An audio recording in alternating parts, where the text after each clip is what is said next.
Hello viewers, আসসালামু আলাইকুম। আজকের ভিডিও থেকে আপনারা শিখবেন ইংরেজিতে অনুমতি, অনুরোধ এবং কৃতজ্ঞতা অর্থে কী কী ইংলিশ সেন্টেন্স আমরা ব্যবহার করতে পারি। তো চলুন কথা না বাড়িয়ে ভিডিওটি শুরু করি। প্রথমে শুরু করছি, অনুমতি চাওয়া অর্থে আমরা কী কী ইংলিশ সেন্টেন্স ব্যবহার করতে পারি। যেমন, আমি কি ভিতরে আসতে পারি? May I come in? আমি কি এখানে বসতে পারি? Can I sit here? আমি কি এখন যেতে পারি? Can I go now? আমি কি এটা নিতে পারি? Can I take this? আমি কি আগে যেতে পারি? May I leave early? আমি কি ওটা দেখতে পারি?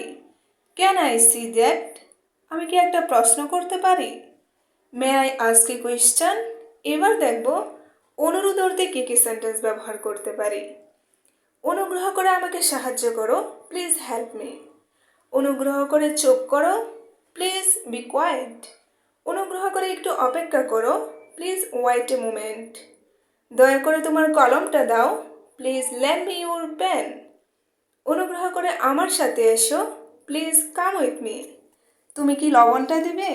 Could you pass the salt? তুমি কি একটু জানালাটা খুলবে? Could you open the window?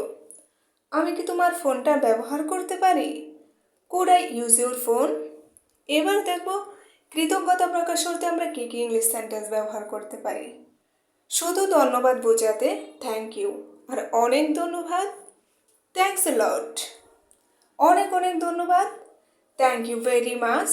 আমি সত্যি কৃতজ্ঞ, আই এম রিয়েলি গ্রেটফুল। আর আমি কৃতজ্ঞ, আই এম গ্রেটফুল। সময় দেওয়ার জন্য ধন্যবাদ, আই অ্যাপ্রিসিয়েট ইউর টাইম। তোমার সাহায্যের জন্য ধন্যবাদ, thank you for your help. আবারও ধন্যবাদ, থ্যাংক ইউ অ্যাগেইন। আপনাদেরকেও ধন্যবাদ এতক্ষণ ভিডিওটির সাথে থাকার জন্য।